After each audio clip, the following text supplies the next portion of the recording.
BCR. Hoy estoy en compañía del licenciado, el doctor Esteban Calvo, quien es asesor jurídico y legal de la Unión de Empleados del Banco de Costa Rica. Y hoy vamos a tratar en términos generales y adentrándonos un poco en aquellos alcances e implicaciones sobre la resolución emitida por la Sala Constitucional en meses pasados, recordando que en el mes de abril aproximadamente pasado de este año, la Sala Constitucional resolvió una acción de inconstitucionalidad presentada inicialmente por un sindicato financiero, que es el sindicato del Banco Nacional, y coadyuvada por otra serie de sindicatos, en la cual se presentaban algunas acciones de inconstitucionalidad en contra de la entrada en vigencia de la Ley de Fortalecimiento de las Finanzas Públicas a eso del 2019. Este es un tema muy relevante precisamente porque todos los servidores públicos, pero en especial nosotros, muchos de los funcionarios del Banco de Costa Rica en ese momento, que entró en vigencia la ley, la administración de ese entonces empezó a tomar algunas de los planteamientos y del articulado que planteaba la ley de fortalecimiento para aplicarlo en este caso a la condición laboral y salarial de muchos de los trabajadores del Banco de Costa Rica que en ese momento nos encontrábamos. Esto implicó, por situar un poco el contexto de esto, implicó que todos los compañeros que estaban bajo el esquema de salario base más pluses, los que tenían parte de este componente salarial de los pluses salariales, les fueran o se dejara de pagar en ese momento, apegándose a lo que establecía la Ley de Fortalecimiento de las Finanzas Públicas. Esto también generó que desde ese año aproximadamente, 2018 para acá, se viniera en deterioro, ¿verdad?, de la situación salarial de los trabajadores en ese esquema salarial de base más pluses y que ya no se les pagaran dentro del paquete de compensación salarial méritos, pluses, antigüedades y algunos otros que antes se venían dando dentro del salario. Adicionalmente, esta ley de fortalecimiento vino también a generar algunas circunstancias con respecto, por ejemplo, al tema del auxilio de cesantía, de la apertura de los topes en auxilio de cesantía, lo cual también en el año 2019, alrededor de ese tiempo, el Banco de Costa Rica también, la administración tomó una determinación en ese momento de que el artículo 29 de nuestra convención colectiva fuese derogado, aduciendo lo que se planteaba con respecto a esta entrada en vigencia de la ley de fortalecimiento de las finanzas públicas. Hoy por hoy, y a partir de esa acción de inconstitucionalidad que presentaron estos sindicatos, lo cual ha tomado más de 4 años aproximadamente la resolución de esta acción, hoy por hoy viene a presentar de parte de la sala una serie de elementos importantes que hoy queremos compartir con ustedes y que va a ser muy importante entender claramente lo que indica esta resolución de la sala con el fin de tener la claridad necesaria y a partir de ahí empezar a vislumbrar cuáles van a ser los pasos a seguir que también nosotros dentro del Banco de Costa Rica tendríamos que plantear a la administración con el fin de valorar la implicación de esta resolución a la circunstancia hoy de los trabajadores del BCR. Sin más preámbulo, y queríamos hacer este contexto para que pudiéramos tener claridad del por qué hoy vamos a hacer este webinar con todos ustedes, voy a permitirme darle la palabra al licenciado Esteban Calvo con el fin de que él pueda adentrarse en la explicación de toda la amplitud y de las implicaciones que esta resolución de la Sala Constitucional nos trae. Licenciado Esteban Calvo, muchas gracias por estar con nosotros y le damos el espacio para que pueda brindarnos la información. Gracias, Jonathan. Bueno, no, para mí es un placer estar compartiendo este espacio con Urebanco y con todos los funcionarios del Banco de Costa Rica que nos acompañan. Pues en efecto, el objetivo del espacio es analizar cuál es el alcance jurídico que tiene esta importante sentencia que ha dictado la Sala respecto a unos cuestionamientos que se hicieron a varios artículos de la Ley 9.635, que como saben ustedes es la ley llamada Ley de Fortalecimiento de las Finanzas Públicas, que fue aprobada el 3 de diciembre del año 2018 y entró en vigor el día siguiente, 4 de diciembre, cuando se publicó en la Gaceta. Es bueno recordar que esta ley, además de la reforma fiscal propiamente dicha, introdujo una reforma muy importante a la Ley de Salarios de la Administración Pública, que ha tenido un impacto verdaderamente considerable en las condiciones, sobre todo remunerativas, de todo el personal del Estado, y de ahí la importancia que ha tenido la ley y desde luego la importancia que tiene la sentencia al tratar todos estos aspectos. Hay que decir, ya como lo adelantaba muy bien Jonathan, que la acción fue originalmente promovida por el Sindicato de Empleados del Banco Nacional, por SEBANA. Dije ya que la ley entró en vigencia el 4 de diciembre del año 2018 y ya para febrero del 2019 SEBANA se había personado ante la Sala Constitucional a impugnar una serie de artículos de la Ley de Salarios de Administración Pública reformada por la Ley 9635. En esta presentación que nos estamos apoyando, voy dando algunos datos de estos por si pueden ir poniéndoles atención. Posteriormente, una vez ya la Sala le dio trámite a la acción, otro grupo importante de sindicatos se apersonaron para coadyuvar, ¿no?, a la acción, es decir, respaldar los planteamientos originales que había hecho SEBANA y pues respaldar con ello también las pretensiones que se planteaban. Así, por ejemplo, vemos en esta presentación que entre muchos de estos sindicatos,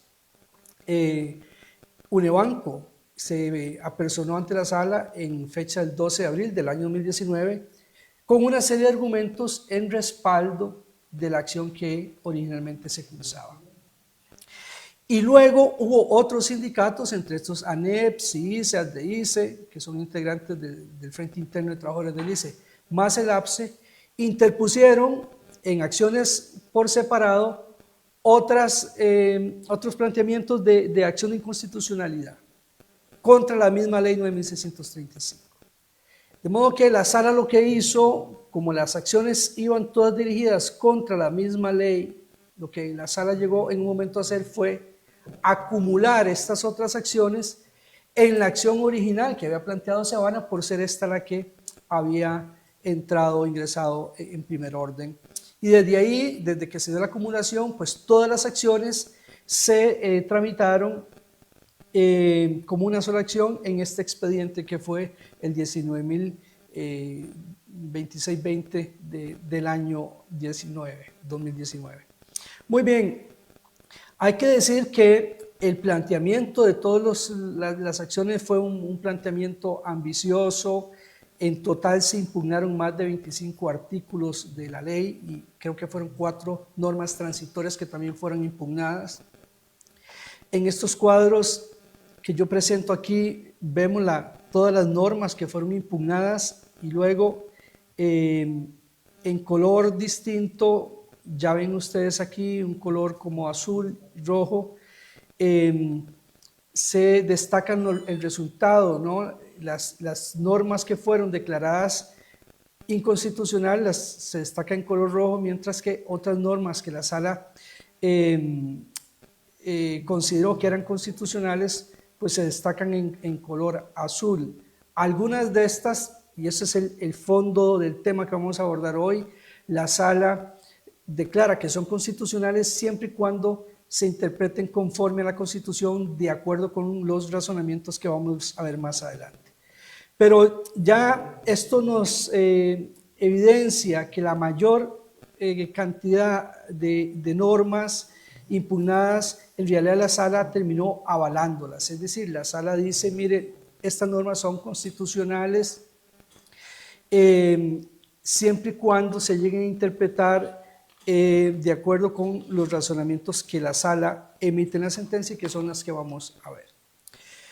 Esto ya se recoge en la parte dispositiva, en el por tanto de la sentencia se puede leer lo siguiente, que se desestiman la mayoría de los agravios en el entendido de que las normas cuestionadas se deben aplicar únicamente a los funcionarios de las instituciones que no están excluidas de la aplicación de la ley de fortalecimiento de las finanzas públicas en la materia salarial, de conformidad con lo expuesto por la opinión consultiva 2018-19.511 del 23 de noviembre del 2018. Ya vamos a ir hilvanando por tanto, para entender qué es lo que nos está diciendo la sala acá.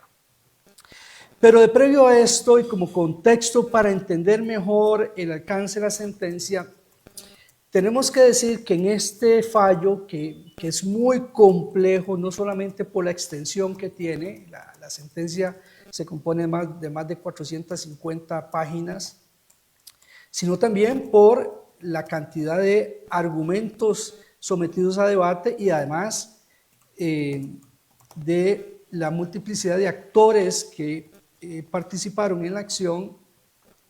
La sala, antes de abordar el análisis de constitucionalidad de cada uno de esos artículos, pues hace un marco, por así decirlo, un marco referencial de una serie de postulados o premisas que orientan, ¿no?, el régimen de empleo público y sobre todo la materia salarial. Licenciado, no sé si me permite tal vez hacer un pequeño espacio, porque hay varios compañeros que también aquí nos están compartiendo algunas consultas y demás, pero también hay algunos que están interesados también en poder ir conociendo un poco lo que usted está compartiendo. Estamos haciendo un ajuste, ¿verdad?, para poder transmitir la presentación, la información que usted nos tiene en presentación, también para que nuestros compañeros que nos están viendo, ahí ellos puedan también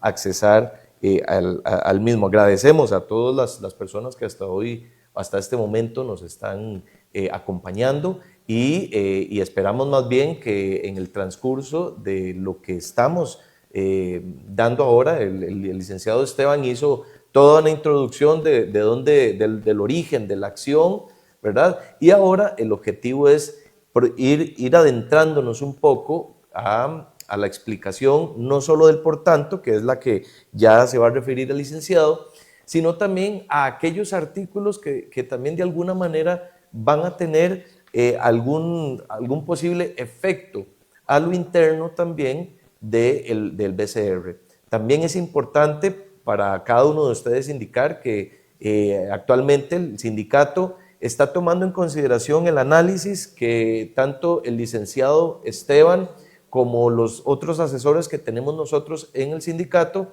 el análisis de esta resolución, ¿verdad?, de este por tanto, con el fin de poderlo en algún momento sentarnos con la administración del BCR, plantear las propuestas, obviamente también que la administración pueda hacer su análisis correspondiente y de alguna manera poder aperturar el espacio de comunicación, la mesa de diálogo, para ver de qué manera podemos ir solventando cada uno de estos aspectos. Bueno, vamos a hacer un pequeño espacio y ya casi volvemos con cada uno de ustedes. Muchas gracias.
Bienvenidos nuevamente, compañeros, a esta transmisión.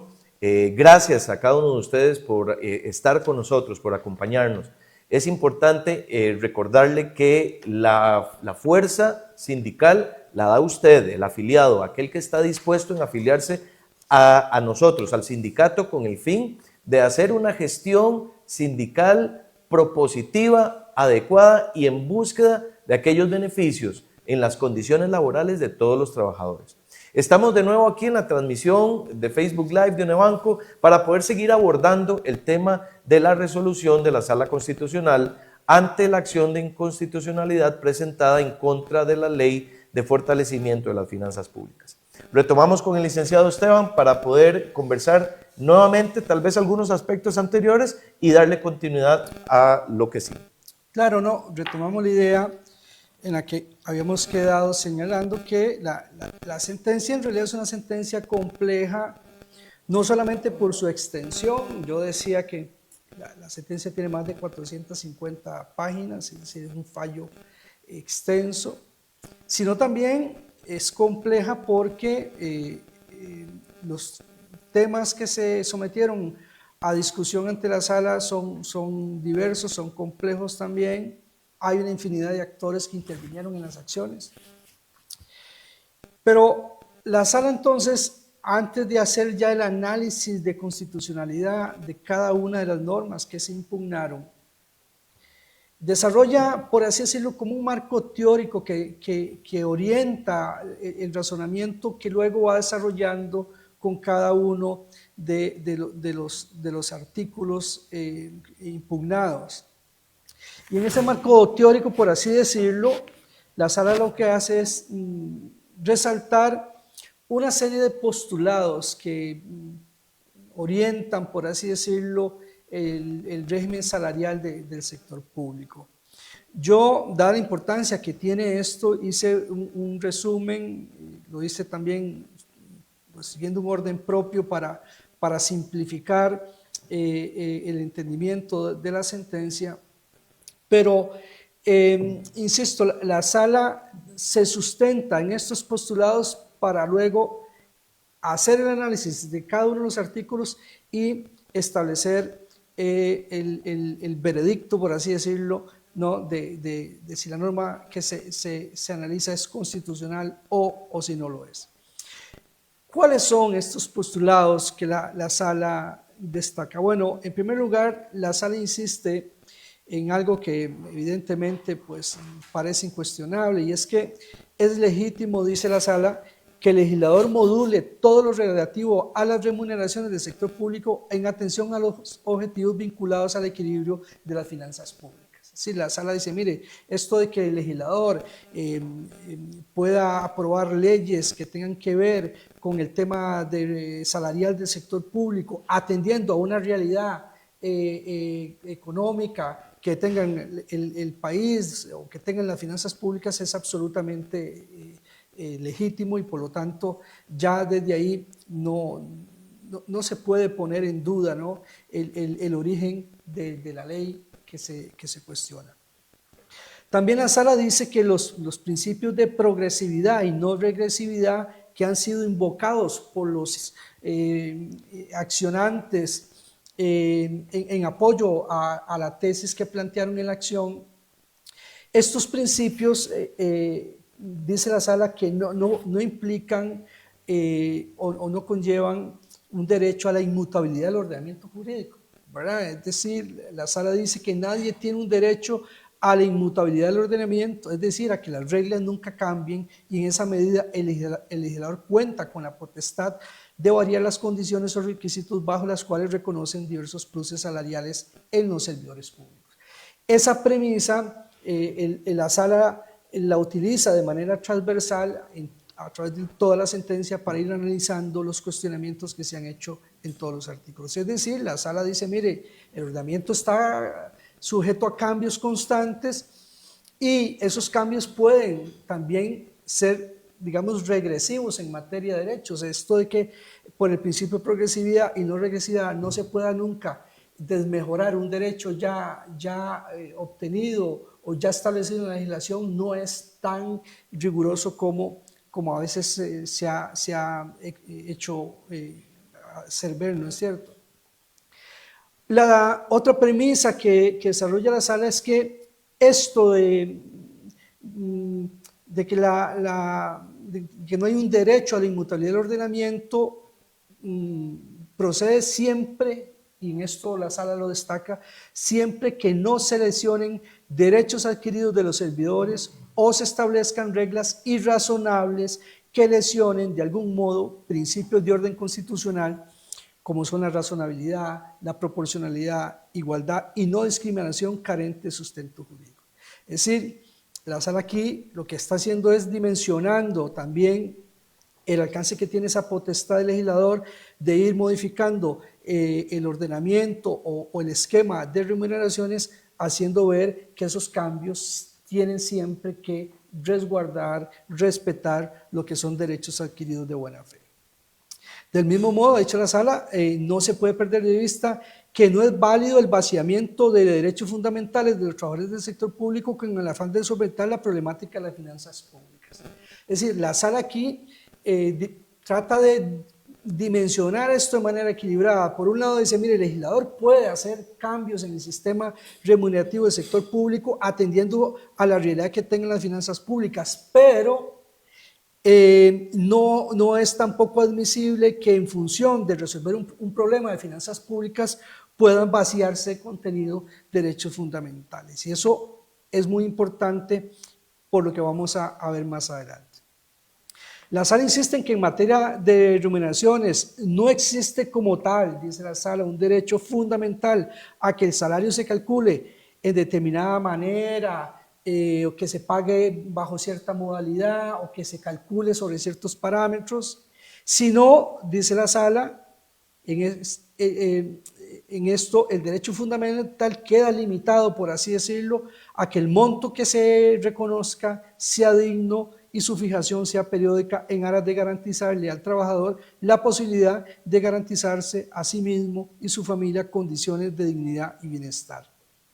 Este argumento la sala lo introduce porque en muchos de los alegatos que plantearon los accionantes, pues sostenían la tesis de que el salario en su totalidad, es decir, su salario base y todos sus componentes, pues es un derecho ya adquirido que no puede modificarse, que integra como un solo, ¿no?, un derecho fundamental. La sala pues no lo ve así. La sala considera que el derecho fundamental, como derecho fundamental protegido por la Constitución, es esto de que el monto sea digno y que sea de una fijación periódica para que le garantice al trabajador una vida digna a él y a su familia. Esto no es una tesis nueva, esto la sala lo ha dicho ya desde hace mucho tiempo a la hora de reconocer la tutela que tiene el salario como derecho fundamental. La sala ha insistido muchas veces en esto, en que esa tutela queda reducida a lo que es el núcleo duro, por así decirlo, del salario, es decir, al salario base, pero no así a sus componentes. También la sala en esta sentencia destaca que los incentivos salariales que dispone el legislador dentro de su libertad están condicionados al cumplimiento de determinados requisitos, por lo que de no estar ya incorporados en el patrimonio son apenas una expectativa de derecho y el legislador válidamente los puede regular hacia futuro. Este argumento también lo introduce la sala porque muchos de los argumentos que plantearon los accionantes hacían ver que ya una serie de esos derechos eran derechos adquiridos o situaciones jurídicas consolidadas que no podían verse modificadas a través de la nueva ley. La sala no lo ve así. El ejemplo más emblemático que utiliza para ilustrar esta idea es el relativo a la dedicación exclusiva, a la cesantía. La sala dice, mire, no, la cesantía es un derecho adquirido una vez, se le ha pagado al trabajador y le ingresa a su patrimonio. Pero antes de eso lo que existe es una mera expectativa de derecho y por lo tanto el legislador puede modificar las reglas del pago hacia futuro. También ha dicho la sala que hay elementos de la remuneración que son esenciales y siempre deben respetarse. Esta es la contracara de ese argumento, ¿no?, de que hay elementos que sí pueden modificarse. La sala dice, bueno, hay otros que no, ¿Cuáles son esos? Bueno, el derecho al salario mínimo, porque ya habíamos dicho que este sí tiene una protección fuerte de orden constitucional. La aspiración a salarios dignos que aseguren un ámbito de bienestar a las personas, porque es parte de la finalidad social que tiene el salario, asegurar la dignidad a todas las personas. Y la revisión del salario para hacer frente al aumento del costo de vida y la prohibición de que se apliquen reformas en perjuicio de derechos patrimoniales que ya han ingresado al ámbito de derechos de las personas servidoras públicas. Es decir, la sala dice, esos elementos del esquema de remuneración sí que tienen una protección muy fuerte, una ley no podría, ¿verdad?, violentar esos parámetros porque de lo contrario sería inconstitucional. La sala también dice que si bien acepta la premisa general de que el Estado como legislador pueda regular y estandarizar normas de empleo público, dado que no hay un derecho adquirido a que determinadas regulaciones se mantengan incólumes, ¿verdad?, invariables, ello no debe implicar de modo alguno sacrificar al funcionario público a que perciban vaciamientos de sus derechos fundamentales. Es decir, la sala insiste en estos límites que deben siempre resguardarse en materia salarial.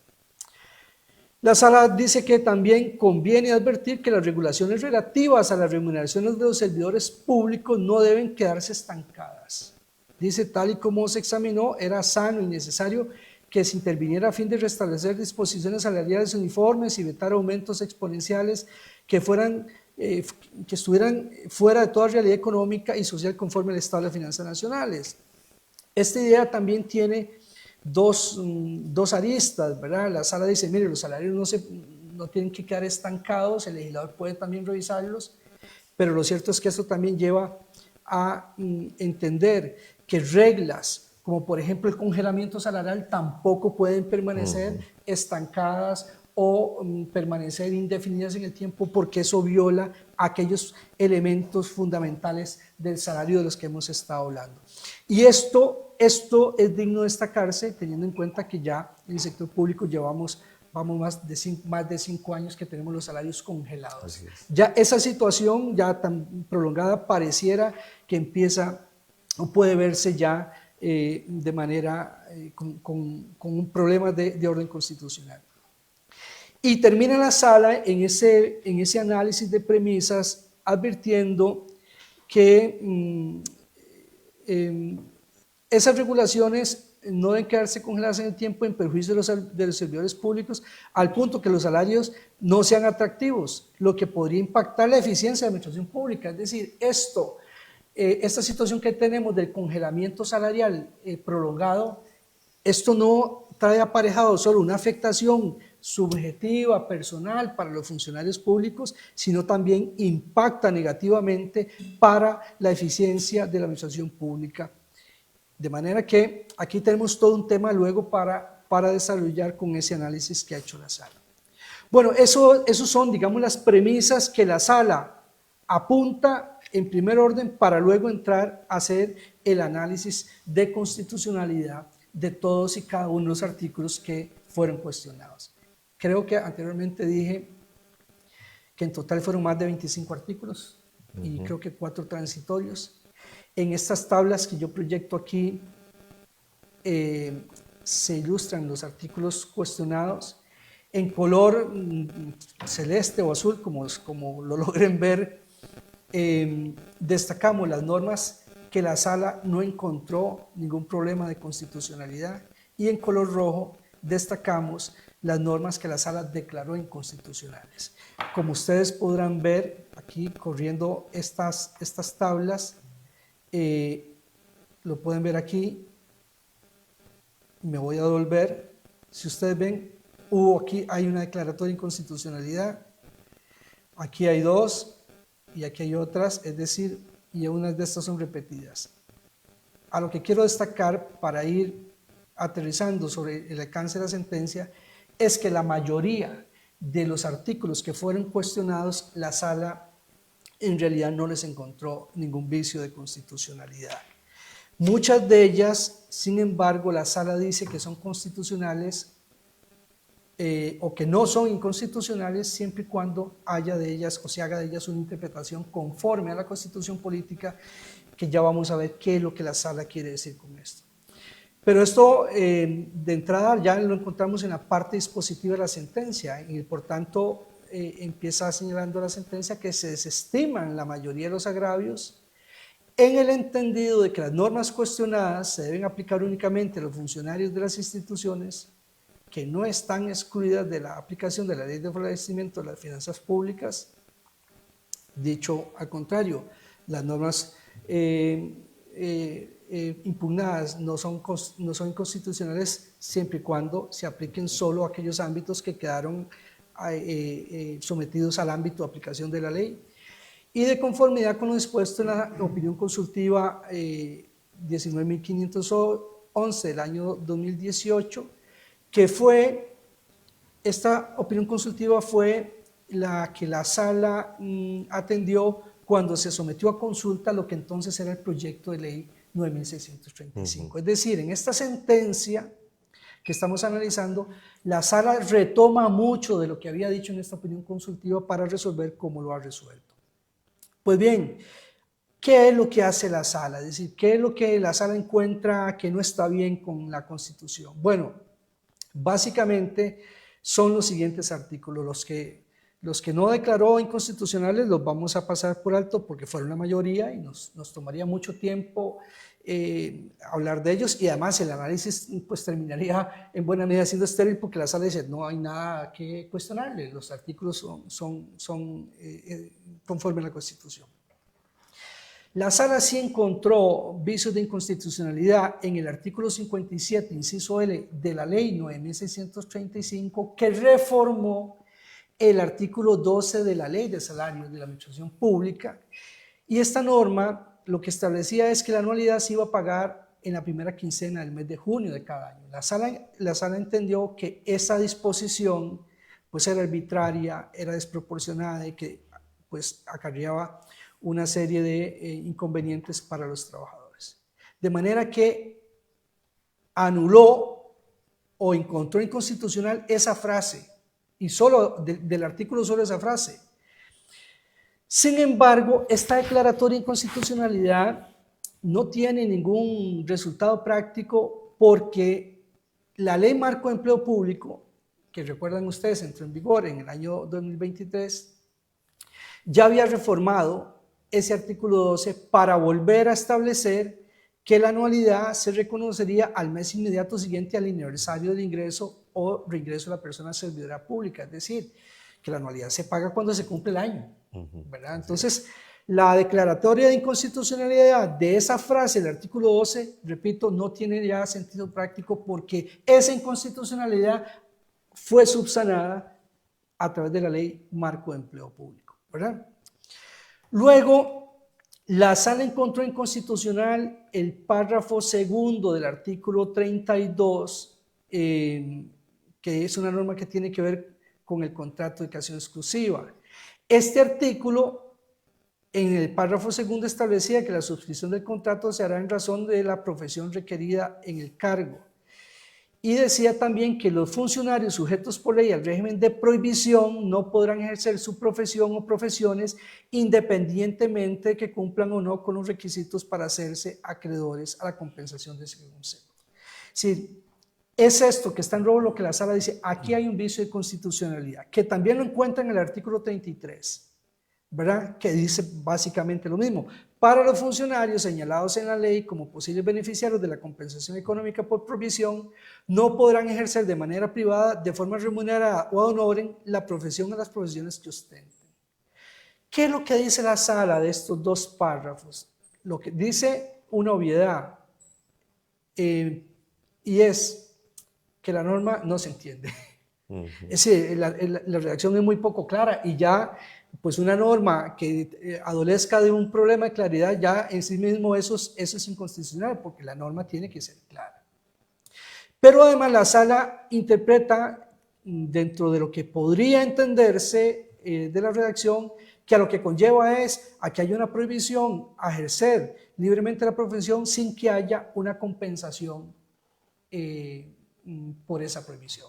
Y la sala dice, eso es desproporcionado, eso es irracional y por lo tanto anula ese párrafo en ambos artículos, de manera tal que si yo soy abogado, por dar un ejemplo, y también soy economista y trabajo en una empresa, en una institución pública y me pagan provisión, como abogado, yo perfectamente tengo el derecho de trabajar como economista, como profesional independiente. Es decir, la profesión, la prohibición que me recae como abogado jamás podría alcanzar el ejercicio de la profesión de economista, por seguir con el mismo ejemplo, ¿no es cierto? Claro. Esto es lo que la sala declara inconstitucional y pues claro que es una disposición, digamos, importante para muchas personas que están trabajan para el Estado sujetos a ese régimen de prohibición, que podían estarse viendo afectados, en realidad limitados en la libertad de trabajo con esas dos disposiciones. Claro. Estas fueron entonces declaradas anuladas y se entiende ahora que la prohibición pues limita el ejercicio únicamente de la profesión sobre la cual está recayendo el régimen de prohibición y sobre el cual está recayendo la compensación por ese esquema de prohibición. Fuera de eso, no hay ninguna restricción para los funcionarios públicos. Muy bien.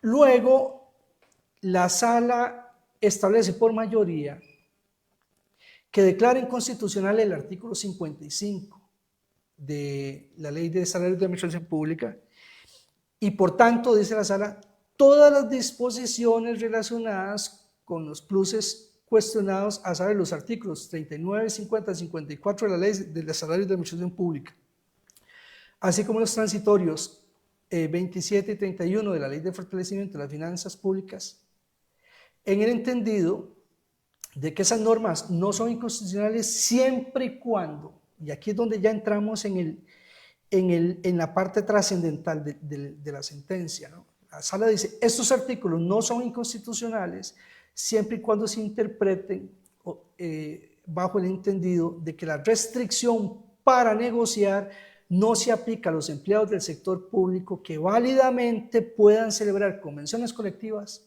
de acuerdo con la Constitución y la ley. Aquí, en esto es donde reside la trascendencia de la sentencia y aquí es donde el fallo viene a ser un antes y un después. Y desde luego, lo que aquí está ya planteando la sala tiene una incidencia directa en, por ejemplo, todo el esquema laboral del Banco de Costa Rica. ¿Por qué? Porque el Banco de Costa Rica hay derecho a negociar colectivamente. De hecho, en el BCR hay una convención colectiva que es la que suscribe UNEBanco. De manera que lo que la sala ha dicho aquí tiene toda la importancia del mundo para trabajadores como el banco y de otras muchas instituciones donde existe el derecho a negociar colectivamente. En resumen, para ir adelantando la idea primordial, la sala lo que está diciendo que todas estas restricciones que se establecieron en la ley 9.635 a través de la reforma de la ley de salarios públicos, que imponían límites, topes y prohibiciones a componentes salariales, son constitucionales en la ley, pero no pueden aplicarse a aquellos trabajadores que tienen el derecho a negociar colectivamente, porque a través de la convención colectiva sí que se puede negociar y pactar componentes salariales de los que quedan prohibidos en esos artículos, y sí que se podría incluso establecer porcentajes superiores a los que podrían estar regulados en la ley, que dicho sea paso, la ley los anuló porque nominalizó todos los porcentajes. Bueno, ahora con lo que ha dicho la sala, en una institución donde haya negociación colectiva se podría pactar componentes salariales e incluso de manera porcentual, ¿verdad? Aquí empezamos ya entonces, repito, a destacar la trascendencia que tiene la sentencia para todos aquellos segmentos del sector público donde hay derecho a la negociación colectiva. Bien, ¿qué es lo que dice el artículo 55?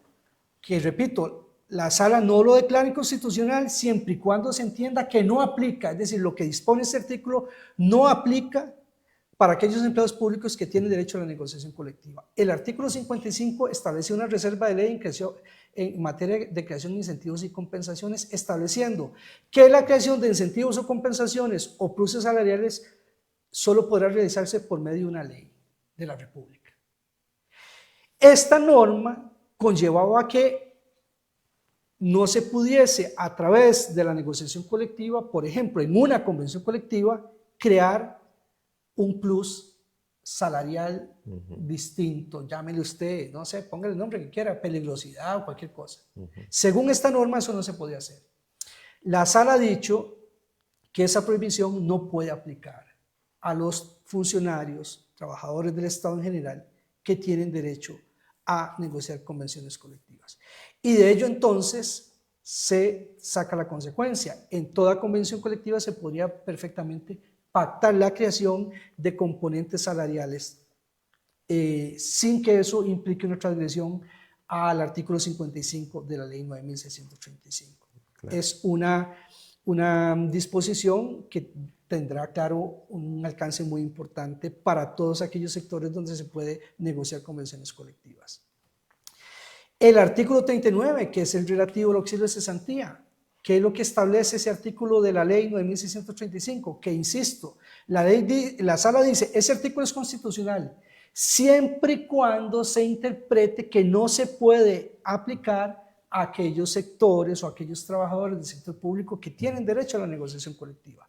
Pues este artículo 39 lo que vino fue a poner un tope para la cesantía de 8 años. La norma dice, no se puede, el pago de cesantía no puede superar 8 años.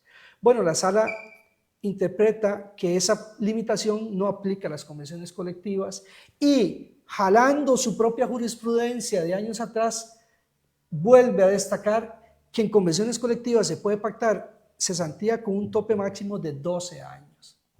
De manera que esta disposición que tiene esta sentencia en materia de cesantía con interpretación que hace el artículo 39, pues abre una ventana de negociación, ¿verdad?, para que la cesantía pueda superar los 8 años y llevarse con un máximo a 12 años en convenciones colectivas.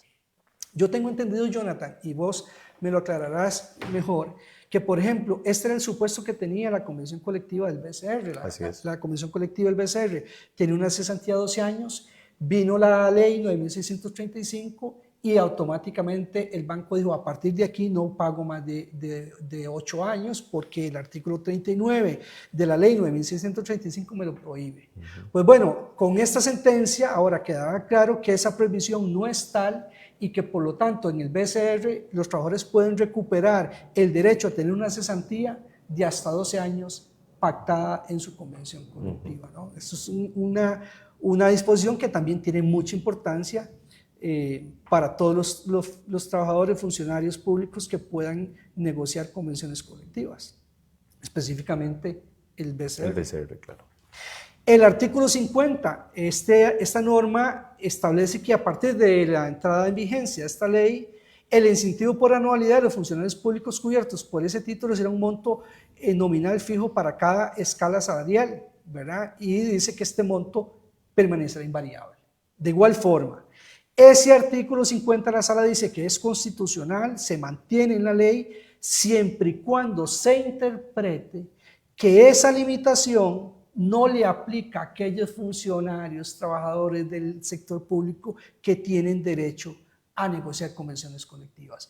Y en consecuencia, en una convención colectiva puede pactarse que la anualidad se pague, por ejemplo, de manera porcentual, ¿verdad? Así es. Esa es la consecuencia que se tiene de la disposición.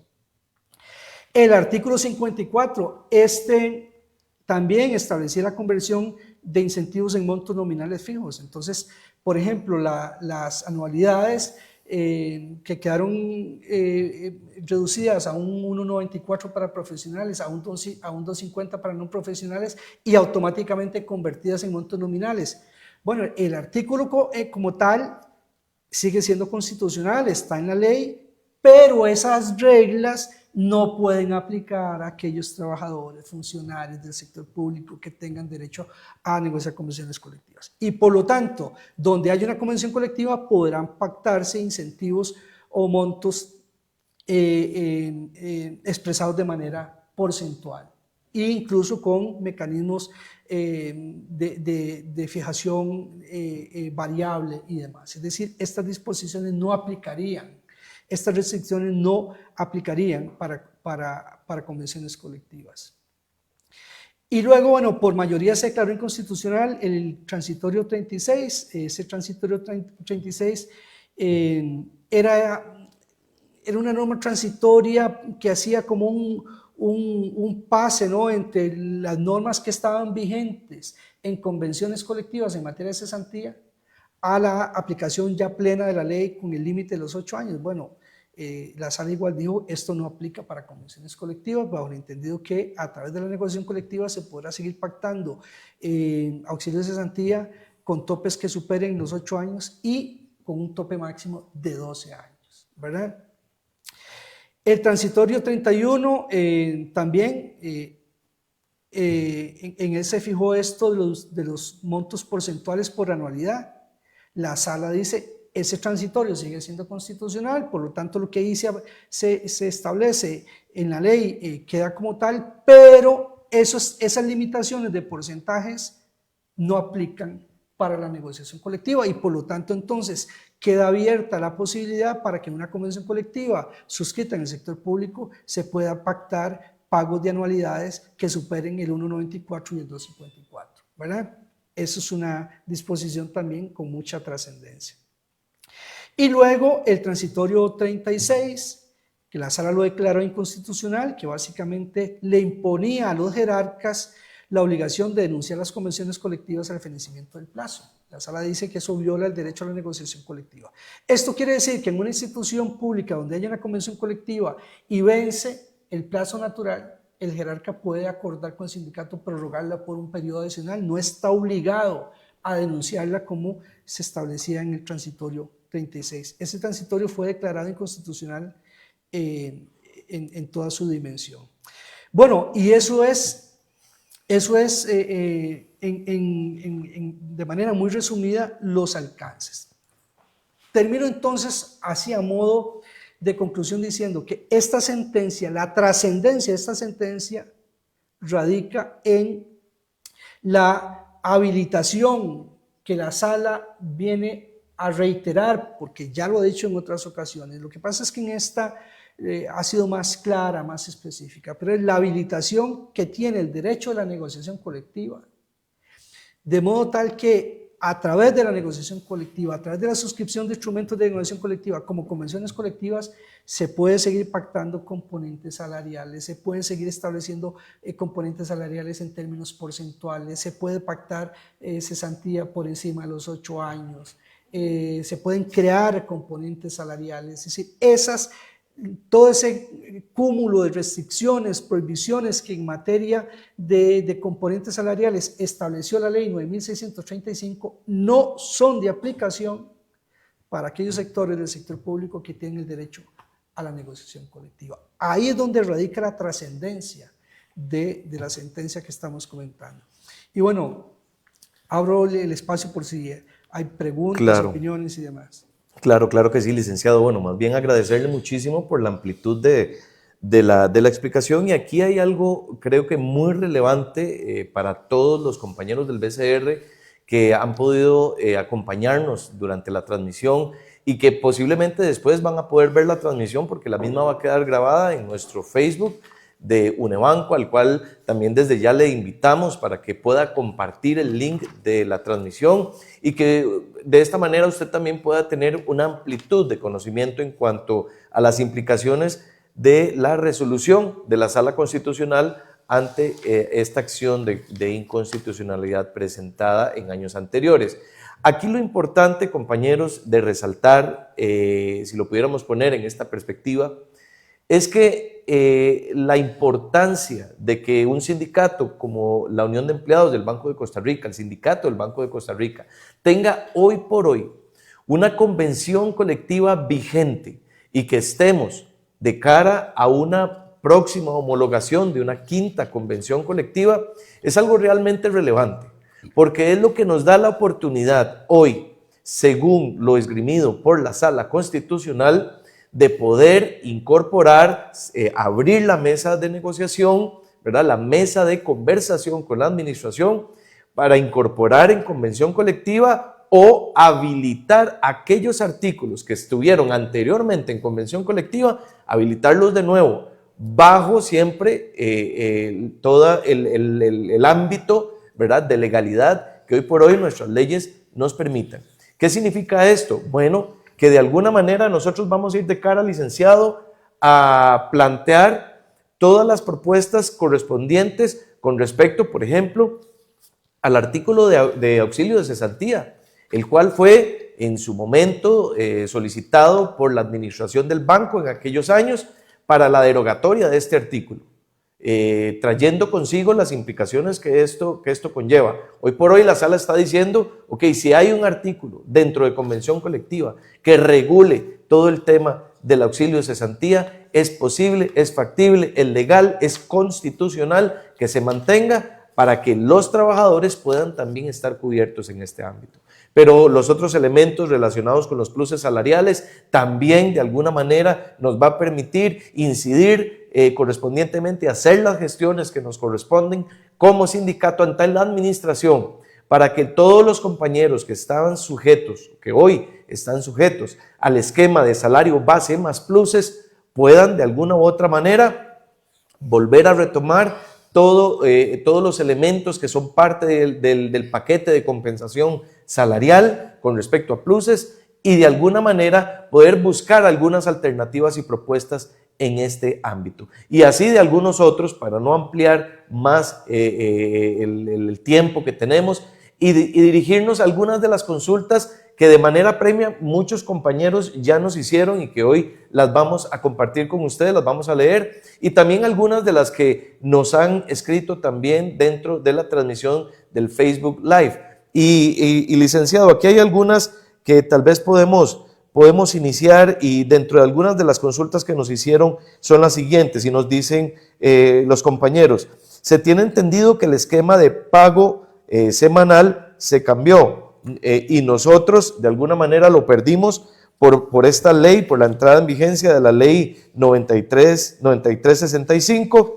La consulta puntual sobre esto ¿es cierto o existe la posibilidad de poder tomar alguna acción para regresar a esta misma modalidad de esquema o de periodicidad de pago?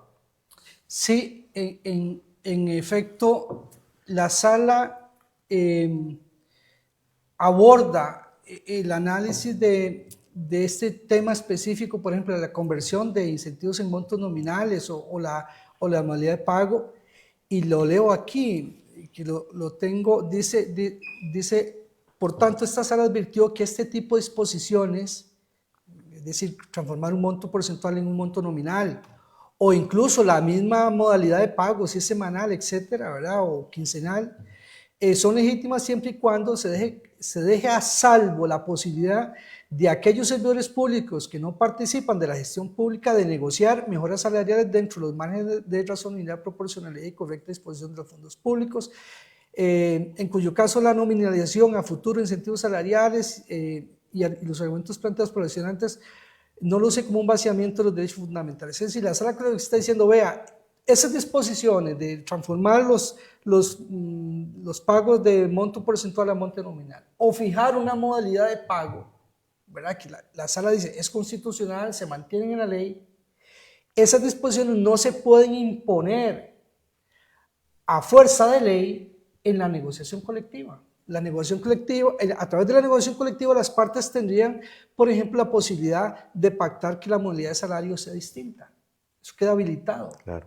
Entonces sí que se podría, por así decirlo, recuperar siempre y cuando haya la capacidad de negociación para introducir estas reglas en las convenciones colectivas. Claro, claro, perfecto. Otra de las consultas, licenciado, que nos hacen es la siguiente, y en referencia precisamente al tema del tope de cesantía que hoy se tiene, ¿verdad?, por ley, que usted lo mencionó hace algún momento, que era acerca de hasta los 12 años, pero la consulta es, ¿el tope de cesantía estaba por esta ley o este tope de cesantía se definió previo a esta ley, que creo que posiblemente fue en la promulgación de la ley de protección al trabajador? No, vamos a la ley siempre ha hablado de un tope de cesantía. Desde el Código de Trabajo, ya desde su promulgación original, habla de una cesantía de 8 años. Ahora, siempre se interpretó que ese tope podía ser superado a través de la negociación colectiva.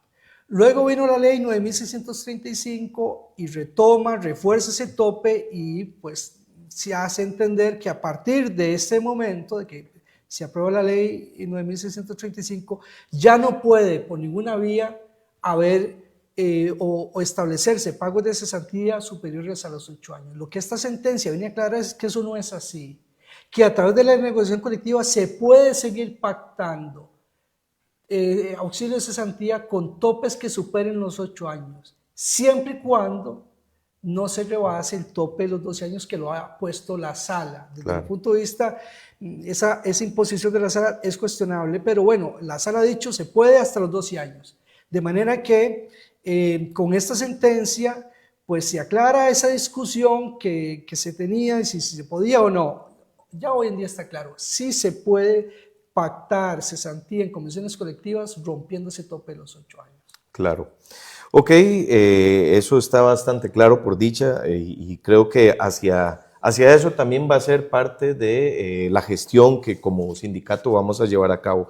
Otras de las consultas que nos envían los compañeros es la siguiente, indican cuál es el proceder o la acción a tomar con los colaboradores que en el año 2019 nos rebajaron el salario. Esta consulta va precisamente fundamentada, licenciado, en aquel grupo de colaboradores del banco que hoy todavía son colaboradores y que están bajo el esquema de salario base más pluses y que a partir del 2019 la administración definió que en consecuencia de la ley de fortalecimiento ya no se les cancelaran los pluses salariales que en aquel momento sí estaban siendo objeto de pago en su compensación salarial. Bueno, me parece a mí que habría que analizar si esas acciones del banco que afectaron esos componentes vaciaron, por así decirlo, alguna norma o desaplicaron alguna norma que en ese momento estaba vigente en la convención colectiva. Si es así, me parece que sí habría posibilidad de alguna acción de regreso, ¿no?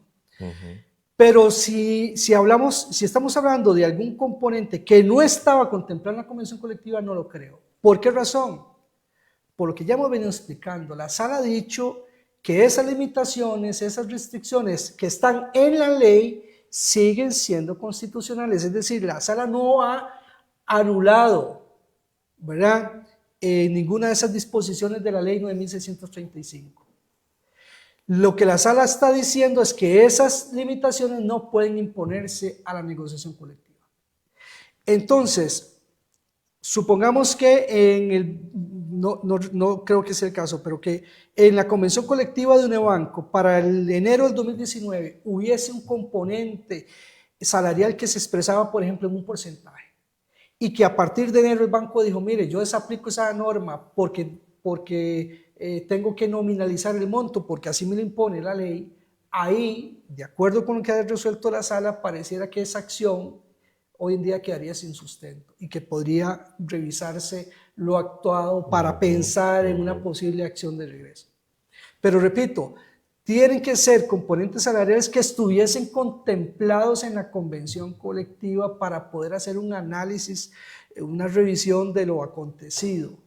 Porque si son disposiciones que no estaban en la convención colectiva y que el banco aplicó normas directamente de la ley, no lo creo posible. Porque, repito, esas normas no han sido declaradas inconstitucionales. Claro. Y aunado a eso que usted indica, licenciado, también es importante recalcarle a nuestros compañeros ¿verdad?, y afiliados que en el año 2020 se interpuso ante los juzgados ordinarios una acción, ¿verdad?, procesal, judicial, en contra del Banco de Costa Rica precisamente ante la aplicación incorrecta de este articulado de la Ley 9635, que hoy está en curso de ese proceso, de hecho, a nivel ordinario, inclusive a manera de realimentación sobre este aspecto.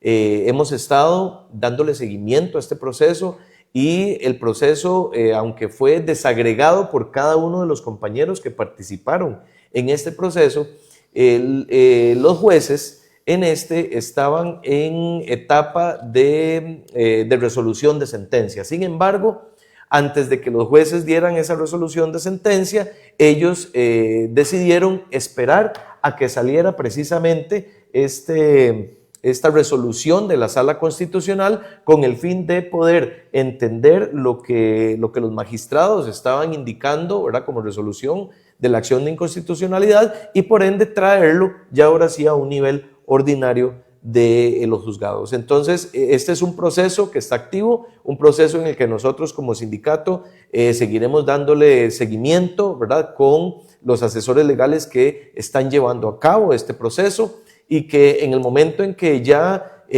a nivel de los juzgados ordinarios se dé la resolución, la sentencia correspondiente sobre este aspecto, pues también la vamos a compartir con cada uno de ustedes. Continuamos con algunas de las preguntas, licenciado, y un compañero precisamente nos hace la siguiente consulta. Esta resolución de la sala es retroactiva para los compañeros que se retiraron entre el año 2020 a la fecha. ¿Y qué pasaría con ellos? Es decir, a los compañeros que se fueron del banco después del 2020 para acá, ¿les cubriría algún tipo de beneficios en caso de que se llegue a materializar? Bueno, es que habría que hacer un análisis muy amplia, sí, casuístico, ¿verdad? Pero claro, hay una regla general, ¿verdad? Y es que una vez finalizada la relación laboral, el trabajador cuenta con un año para poder reclamar cualquier derecho, digámoslo así, retroactivo. De lo contrario, le prescribe la acción, ¿verdad? Y entonces, para todas aquellas personas que tienen más de un año de haber salido del banco, no veo yo posibilidad que puedan reclamar ningún derecho, digamos así, surgido de los alcances de esta sentencia. Y los que no tienen más del año o que aún se mantienen en el banco, pues vuelvo con la idea anterior, habría que establecer que se trata de un derecho que estaba en la convención colectiva y que fue modificado o dejado de aplicarse en virtud de la ley. Ese sería el supuesto que podría, no digo, no estoy afirmando, que podría dar pie a una acción, digámoslo así, retroactiva, ¿verdad? Y licenciado, concatenando esta última consulta con otra que nos hacen los compañeros vía la transmisión de Facebook Live, hay un compañero que ya es ex empleado, ¿verdad? Y entonces la consulta puntual que él hace, ok, entonces, ¿cuál podría ser el consejo para ellos a seguir en caso de que ese supuesto que usted menciona, licenciado Esteban, fuera así? En otras palabras, que estos jueces en el proceso ordinario determinen, ok, sí les aplica, ¿verdad? ¿Cuál podría ser el consejo a seguir en el caso de esos compañeros que ya hoy no están en el BCR, pero que estuvieron durante esos años? Sí, bueno, yo de ese proceso que usted menciona no conozco nada, no puedo dar opinión. Lo que diría es, si algún compañero de estos que ya salió del banco considera que podría, o no solamente que considere que podría tener algún derecho, sino que le interese analizar su caso, yo lo que recomendaría es que haga un análisis con una persona que tenga conocimiento, que se asesore legalmente en su situación particular para poder establecer si está en algún supuesto que le dé pie a una eventual acción, ¿verdad? El que tenga esa inquietud, pues yo lo que le puedo recomendar es eso, que revise su caso particular, lo analice. Y que lo converse a partir de las vías legales, Claro, los asesores legales que busque asesoría legal, tengan. porque en el fondo es un tema de legalidad y pues dependiendo de lo que llegue a terminar en su caso personal, a partir de ahí tomar las acciones que le sean recomendables, ¿verdad? Licenciado, hay otra consulta, vamos a ir leyendo las últimas consultas que nos quedan por acá, pero una de las consultas que nos hace un compañero es, a raíz precisamente de lo de los pluses salariales, nos consulta entonces para entender, dice así, no se van a volver a aplicar las anualidades mismas que estaban en su contrato de trabajo vigente. Tal vez indicándolo y interpreto la consulta del compañero es porque a nivel contractual del contrato laboral pues sí están definidos, ¿verdad? El esquema salarial, cuál va a ser, que va a tener base más pluses y va a tener estos pluses, no así, digamos, directamente desde convención colectiva.